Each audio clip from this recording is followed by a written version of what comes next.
Ladies and gentlemen, today I didn't think I was going to make a video because it's all kind of regurgitated stuff, right? Everybody's talking about the same Switch 2 leaks and rumors. If there's a reveal or a reveal announcement, I'll talk about that or something else worth talking about. And yeah, this is the next best thing. Pre-orders for the Switch 2 I think are about to go live very soon, and we have proof of that.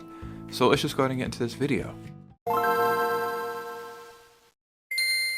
Yeah, like I was saying, everybody's making Switch 2 videos non-stop. I know I'm kind of guilty of the same thing. So I was going to skip a day because I thought, is there any breaking news that are worth talking about that you couldn't hear from somebody else? But I have an update that I think is very important, that would have us all very excited. And I don't think this would happen for no reason, right? So before we get started, if you could hit a like and subscribe, that would truly mean the world to me if you would consider joining this community. And let's just go ahead and get into the video. So normally when I make a video, I like to build up to the last thing I'm going to talk about. So I'll start with some smaller topics, and then we'll start talking about bigger topics, and then we will finish on a high note. We have a bunch of stuff to talk about in this video, but let's just talk about the big thing first. Ladies and gentlemen, the Switch 2 SKU numbers have officially been found in GameStop's system. So this is the GameStop system. I just said that. I feel like a dumbass. But these are official Switch 2 SKU numbers, whatever you want to call them, entering the system at GameStop. We can see Joy-Con charger grip for the Switch 2, Switch 2 Express micro SD card 512 gigabytes, Switch 2 Express micro SD card 256 gigabytes, and Switch 2 Express micro SD card 256 gigabytes.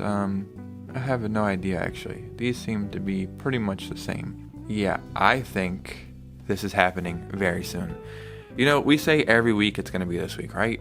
Switch 2 reveal this week. If it didn't happen the day you're watching this video, it's not happening this week. But there is that event happening. What's it called? CE5, or that big event where they're showing off like Switch 2 accessories and a bunch of Sony stuff. So I kind of feel like Nintendo, it wouldn't overshine them, but if you make the announcement when there's absolutely nothing going on, and I mean nothing, it just can only help you. So would it hurt them if they announced it when this event is going on? I don't think so, but knowing Nintendo, they like to do stuff their own way. So another thing, I don't think these leaks are affecting them at all. Somebody put it in perspective, but you know, all these leaks have been happening. It's like 1% of 1% know about these leaks, right? 1% of people in the world even care about gaming news. And 1% of those people even know about the Switch 2 leaks. So Nintendo probably doesn't give a shit about these leaks, and it's not going to force them to reveal this console sooner or later. And it was a nice eye-opening experience to hear that, because me, I'm like, oh yeah, it's going to force them to do something. Then somebody put it in perspective. I'm like, you know what? I've been wrong this entire time.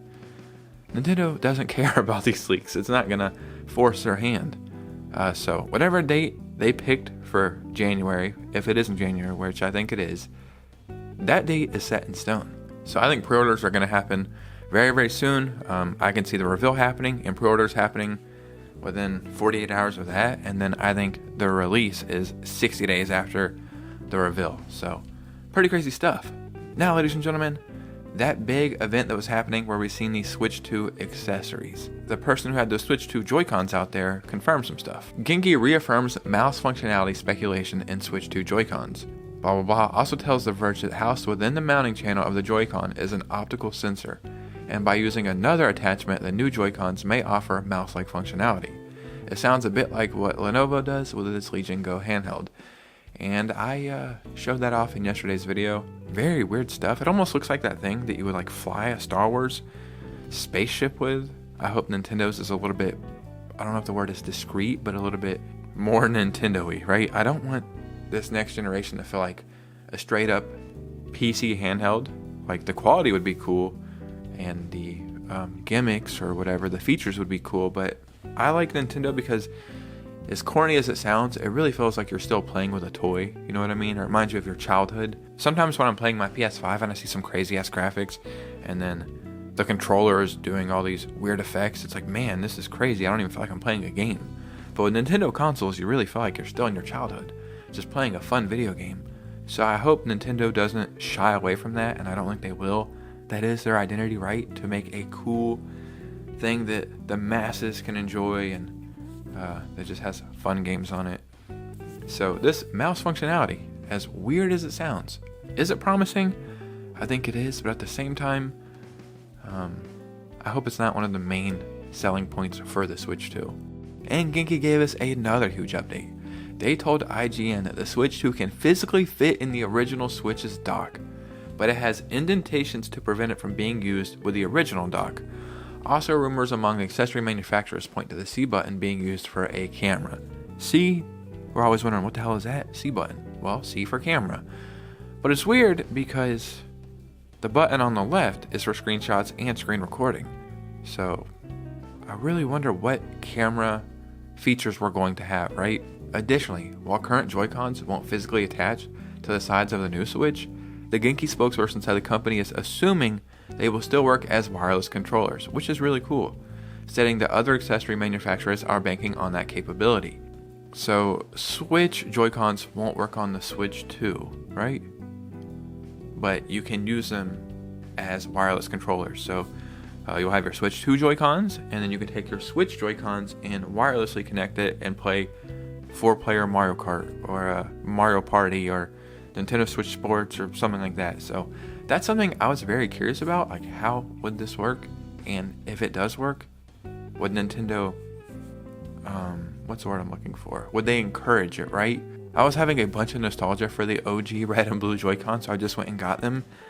Those are $80 freaking in 2025. For 2 sets of Joy-Cons, you could easily get a nice used Nintendo Switch.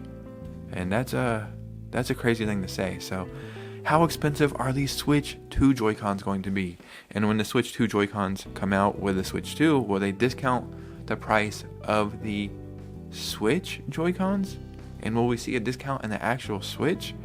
I think when the Switch 2 does come out, we will see a discount for the Nintendo Switch and the Switch Lite and Switch OLED. I know we're seeing small discounts, but in my opinion, it would be like, why would you have them full price? But if the Switch Joy-Cons are cheaper, I think I'll get a couple pair because I can use them with my Switch 2. Do I have it right here? I don't think I do. That thing where you connect your Joy-Cons on the little handle thing that came with the Switch. I freaking hate that thing. But if I could use that with the Switch 2, that would be a good backup option. And then again, that thing they include with the Switch. You know, you slide your Joy-Cons on, I'll be putting it on the screen. Do you think we'll get a new version of that with the Switch 2?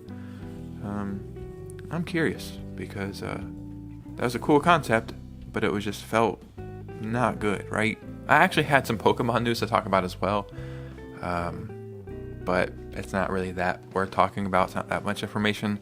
So there might be a Pokemon presentation in February, and an Amazon retailer accidentally listed their release date for Pokemon Legends EA as August 24th or something. So yeah, those were the focus points of what I was going to talk about. But ladies and gentlemen, what do you think about this information? Because your opinion matters most. This is crazy, man. We're almost at the finish line, so hopefully a couple more days we'll finally cross that finish line. So let me know what you guys think about this. If you made it to this part of the video, hit a like and subscribe if you could. That would truly mean the world to me. And you guys know me, I'll see you very soon with a new video. Peace out.